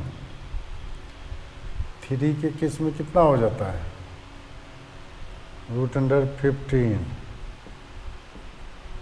3.87, रूट अंडर 8 2.82, रूट अंडर 3 1.732, 0 यानी 0 बोर मैग्नेट्रॉन हो गया। ये हो गया मैग्नेटिक मोमेंट का कितना होता है। तो मैग्नेटिक मोमेंट हाईएस्ट किसका होता है, मैग्नीज प्लस प्लस का हाईएस्ट यही हो सकता है न, सबसे ज़्यादा हाईएस्ट मैग्नेटिक मोमेंट किसका हो गया, यहाँ लिख देते हैं। हाईएस्ट मैग्नेटिक मोमेंट हो गया आपका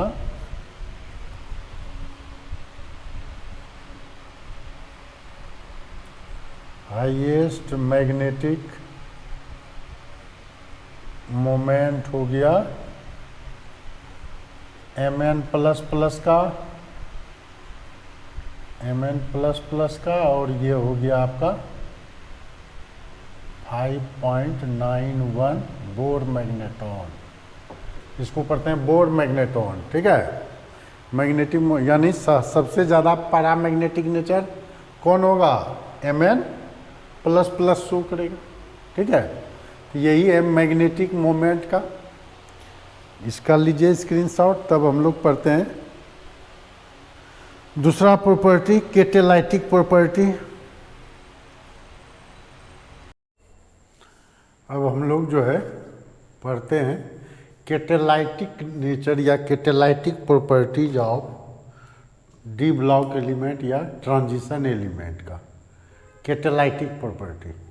देखिए कैटालाइटिक प्रॉपर्टी किसके कारण होता है, transition metal and there compound show catalytic property क्यों करता है, तो due two variable valency and free valency on their surface, उसके सरफेस पर फ्री वैलेंसी होता है, कैविटी होता है, इसलिए वो क्या शो करता है, कैटालाइटिक प्रॉपर्टी शो करता है। और पाउडर्ड स्टेट में अगर है कैटलिस्ट तो उसका सरफेस एरिया बढ़ जाता है। तो देखते हैं free valency on their surface, तो सरफेस एरिया बढ़ेगा तो कैटालाइटिक प्रॉपर्टी क्या हो जाएगा, इंक्रीज कर जाएगा।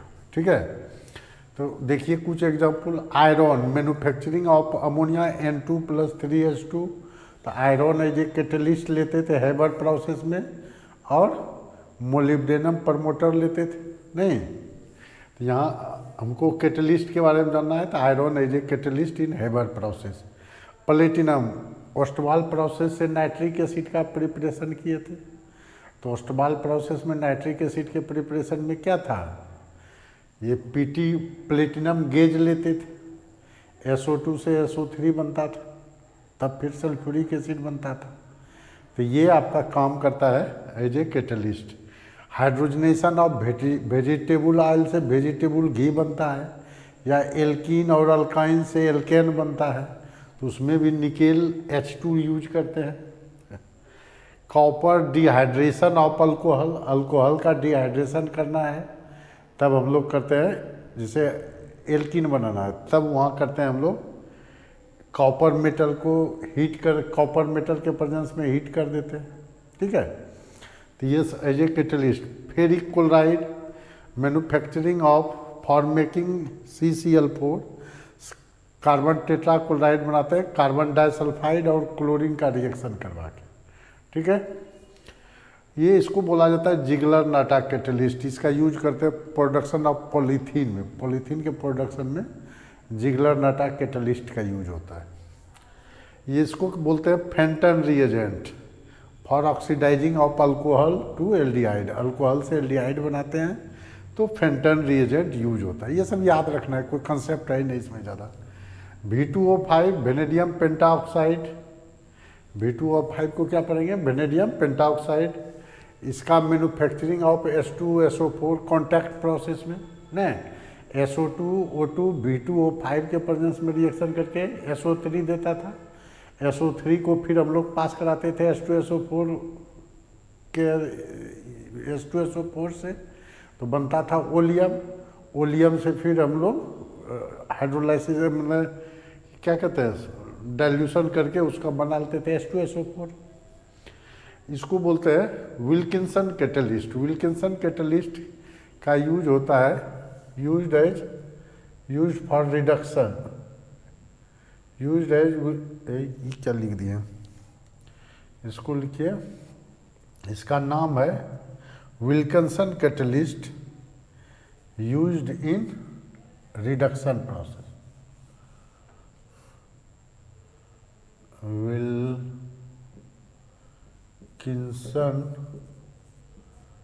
Catalyst used in reduction process, used in reduction. इसका नाम IPSC हम लोग कोऑर्डिनेशन केमिस्ट्री में तो पढ़ेंगे ही। इसका नाम है ट्राइफिनाइल फॉस्फीन, PH3 रहता था फॉस्फीन, तो यहाँ ट्राइफिनाइल हो गया, ट्राइफिनाइल फॉस्फीन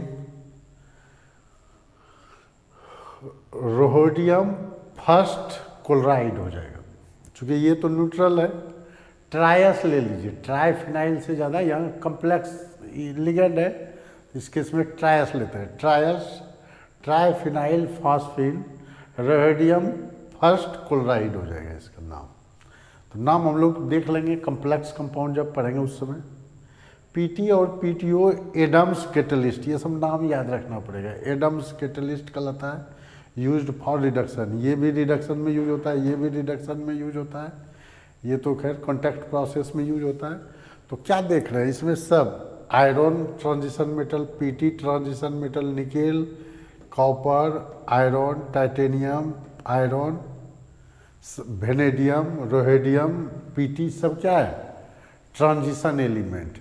तो ट्रांजिशन एलिमेंट का बहुत ज़्यादा यूज किस में होता है, कैटलिस्ट में। तो कैटलिस्ट में यूज होने का रीजन क्या है, वेरिएबल वैलेंसी शो करता है और free valency on their surface, उसके सरफेस पर फ्री वैलेंसी प्रेजेंट होता है, इसलिए ये कैटालाइटिक प्रॉपर्टी शो करता है। ठीक है, और जब पाउडर कोई भी कैटलिस्ट लेते हैं पाउडर फॉर्म में रहेगा तो वो ज़्यादा कैटालाइटिक एक्टिविटी शो करेगा, चूँकि उसका सरफेस एरिया इंक्रीज कर जाता है। ओके, इसका स्क्रीनशॉट लीजिए। अब हम लोग स्टडी करते हैं फॉर्मेशन ऑफ एलवाई।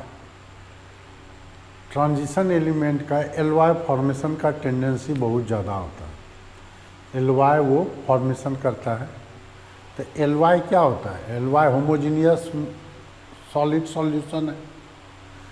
दो या दो से अधिक सॉलिड का वो मेल्ट करके जब होमोजीनियसली मिक्स कर देते हैं तब वो जो फिर सॉलिडिफाई होता है तो वो जो बनता है वो एलवाई कहलाता है। सॉलिड में तो एक दूसरे को होमोजीनियसली मिक्स नहीं कर सकते हैं, उसको पहले मेल्ट किया जाता है, उसके बाद उसको मिक्सिंग किया जाता है। तो मिक्स जब हो जाएगा होमोजीनियसली तब ये कहलाएगा। तो इसीलिए बोला जाता है alloy is a homogeneous solid solution. Transition metal है maximum tendency to form alloy. In alloy ratio of component metal is fixed. इसमें जो बनाते हैं, चाहे आयरन स्टील बनाए, चाहे ब्रास बनाए, चाहे ब्रॉन्ज बनाए, गन मेटल, सिल्वर मेटल, ठीक है, German silver, bell metal, nichrome, सब में सब मेटल का अलग अलग रेशियो फिक्स्ड होता है। तो वही लिखे हैं alloy are in alloy ratio of component metal is fixed. Alloy जब बन जाता है तो उसका हार्डनेस इंक्रीज कर जाता है, हार्ड, और मेल्टिंग पॉइंट उसका इंक्रीज कर जाता है। तो alloy are hard and having high melting point. ये सब डाटा याद रखना है, इसमें कोई कंसेप्ट नहीं है। ब्रॉन्ज है, कॉपर एसएन का है, ब्रास है, कॉपर जेडन का है, सब क्या है मेरा ट्रांजिशन मेटल है। कॉपर जेडन, ये निकेल, ये सब क्या है जर्मन सिल्वर में ये रेशियो है, मतलब 2 टाइम्स रहेगा कॉपर जेडन और निकेल का 1:1 इस रेशियो में रहेगा। Gun metal copper ZN SN है, बेल मेटल कॉपर एसएन है, 80-20 का रहता है ratio. Nichrome nickel chromium iron का है mixer, homogeneous mixer. Type metal ये आपको ट्रांजिशन मेटल इसमें कोई नहीं है, लेड भी नहीं है, एसएन भी नहीं है, पीएस भी नहीं है, लेकिन ये भी एलवाई है, टाइप मेटल जानिए।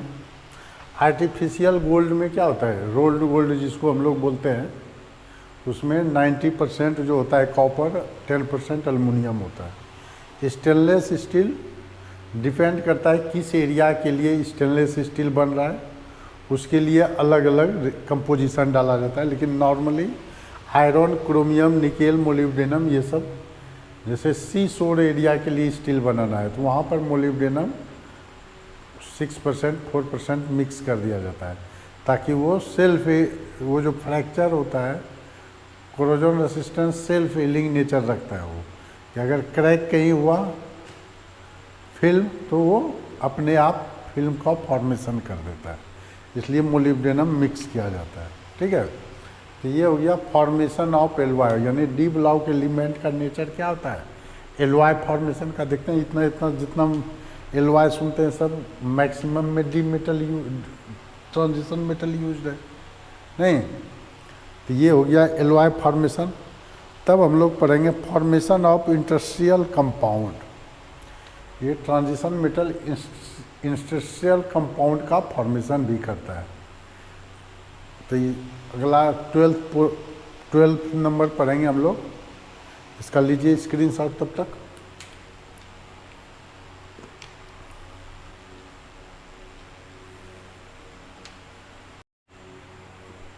देखिए अब next property, formation of industrial compound. Industrial पहले समझिए टर्म क्या है, इंडस्ट्रियल पोजीशन क्या होता है। जैसे मान लीजिए हम लोग टाइटेनियम कार्बाइड बनाए, टाइटेनियम का साइज जो है कार्बन के साइज से लार्जर होता है। मान लीजिए इस तरह से टाइटेनियम बना हुआ है, इस तरह से है टाइटेनियम का एटम। ये जो वाइड पोजीशन है यही कार्बन शिफ्ट कर जाता है, इसी को बोला जाता है इंडस्ट्रियल पोजीशन। ये क्या है, ये पोजीशन क्या है, इंटरस्टियल पोजीशन। यहीं पर स्मॉलर एटम जो है इंटरैक्ट कर जाता है। तो वही लिखें, transition metal form interstitial compound with smaller size non metal like hydrogen, carbon, boron, nitrogen etc. इस पोजीशन पर क्या है, ये तो साइज छोटा है, इस पोजीशन पर इंटरैक्ट कर जाता है। तो वो smaller size atom entrapped in between the interstitial space of the metal lattice. ये मेटल लेटिस में ये क्या हो गया, यहाँ पर देखिए, मान लीजिए हम लोग टाइटेनियम कार्बाइड का चर्चा करते हैं। ये टाइटेनियम है, टाइटेनियम है, टाइटेनियम है, टाइटेनियम, टाइटेनियम, टाइटेनियम है, ये टाइटेनियम है। इस बीच में ये कार्बन शिफ्ट कर गया, कार्बन शिफ्ट कर जाता है, क्योंकि कार्बन का साइज क्या होता है, छोटा होता है। तो जिससे अब जो वॉइड पोजीशन के कारण क्या होता था, मेटल थोड़ा कम हार्डर होता था, लेकिन जैसे कार्बन उसमें इंटरैक्ट किया, उसका हार्डनेस, इंटरस्टियल स्पेस फुल हो गया, तो हार्डनेस उसका क्या होता है, इंक्रीज हो जाता है। तो वही लिख दिए हैं, इंटरस्टियल कंपाउंड है सेम केमिकल प्रॉपर्टी होगा टाइटेनियम का ही, लेकिन फिजिकल प्रॉपर्टी उसका हार्डनेस और मेल्टिंग पॉइंट क्या होगा, डेंसिटी और हार्डनेस इंक्रीज कर जाता है। ठीक है, डेंसिटी भी बढ़ गया, कार्बन इंटरैप्ट हो गया, और हार्डनेस भी बढ़ गया, डेंसिटी भी बढ़ गया, हार्डनेस बढ़ गया। तो ये जैसे ये सब कंपाउंड है, जैसे और लेते हैं हम लोग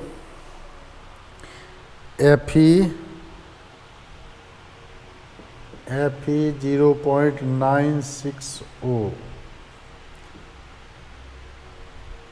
निकेल 0.98O, इस सब टाइप का ये क्या है, interstitial compound are non stoichiometric in nature. Stoichiometry इसका फिक्स नहीं होता है। नॉन स्टोइचियोमेट्रिक नेचर किसके कारण होता है, तो नॉन स्टोइचियोमेट्रिक नेचर जो होता है वो वेरिएबल वैलेंसी के कारण होता है। नॉन स्टोइचियोमेट्रिक कंपाउंड वही बनाता है जिसका वेरिएबल वैलेंसी है। जैसे निकेल +2 + 3 शो करता है, आयरन +2 + 3 शो करता है। तो इसमें आयरन 2+ भी है, आयरन 3+ का मिक्सचर का ऑक्साइड है। निकेल 2+ भी है, निकेल 3+ भी है। यहाँ पर भी टाइटेनियम हाइड्राइड देखते हैं, हाइड्रोजन 1.7 है, ठीक है, Fe3C है, टाइटेनियम कार्बाइड है। ये सब जो है क्या होता है, इंटरस्टियल कंपाउंड का फॉर्मेशन करता है, नॉन स्टोइचियोमेट्रिक नेचर का हो गया। नॉन स्टोइचियोमेट्रिक नेचर क्या हो गया, तो उसका कोई फार्मूला फिक्स नहीं होता है। जैसे स्टोइचियोमेट्रिक आयरन ऑक्साइड लेते हैं FeO, फेरस ऑक्साइड FeO है, लेकिन Fe 0.96O नहीं पड़े हैं। ये नॉन स्टोइचियोमेट्रिक नेचर हुआ। इसका रीज़न होता है कि आयरन +2 + 3 दोनों बैलेंसी, दोनों ऑक्सीडेशन स्टेट में रहता है। तो जो भी metal variable oxidation state show करता है सब क्या बनाता है, नॉन स्टोइचियोमेट्रिक नेचर का हो जाता है। नॉन स्टोइचियोमेट्रिक ऑक्साइड, कार्बाइड ये सब बनाएगा। तो इसका हार्डनेस बढ़ने के कारण जनरल प्रैक्टिस में क्या देखते हैं कि कोई भी लोहार के पास लेके आयरन जाता है, तो आयरन लेके गया तो उसका चीजल का इतना पार्ट कार्बन वाले भट्ठी में डालता है। उसके बाद क्या होता है, आयरन एक्सपेंस, आयरन का एटम एक्सपेंस क्या उस वॉइड पोजीशन पर कार्बन शिफ्ट कर जाता है, जिससे उस पोर्शन का हार्डनेस इंक्रीज कर जाता है। देखते हैं ना, चीजल जैसे है छेनी, तो छेनी का ये पार्ट हमेशा जाकर के लोहार के पास जाके पिटवाना होता है, ताकि अगला पोर्शन उसका जो काटने वाला पोर्शन है वो हार्ड हो जाए। हार्ड रहेगा तभी दूसरे अपने से सॉफ्ट मटेरियल का कटिंग कर पाएगा।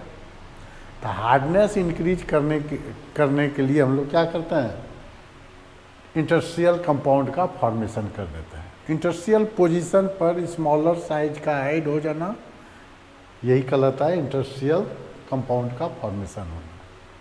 क्लियर हो गया। इस तरह से नॉन स्टोइचोमेट्रिक भी नेचर पढ़ लिए हम लोग। इस तरह से हम लोग general properties of transition element पूरा पढ़ लिए। ठीक है, अब नेक्स्ट वीडियो में हम लोग पढ़ेंगे पोटासियम डाइक्रोमेट का प्रिपरेशन, पोटासियम परमैंगनेट का प्रिपरेशन। दोनों इम्पॉर्टेंट है, बहुत ज़्यादा क्वेश्चन इससे पूछा जाता है। ठीक है, तो नेक्स्ट वीडियो में हम लोग पढ़ेंगे पोटासियम डाइक्रोमेट और पोटासियम परमैंगनेट, KMnO4 और K2Cr2O7। तो जनरल कैरेक्टरिस्टिक्स हो गया मेरा डी ब्लॉक एलिमेंट का। ठीक है, तो आप लोग वीडियो को लाइक करेंगे, सब्सक्राइब कर देंगे और अपना फ्रेंड में लिंक ज़रूर शेयर कर देंगे। Thank you. स्क्रीनशॉट ले लीजिए।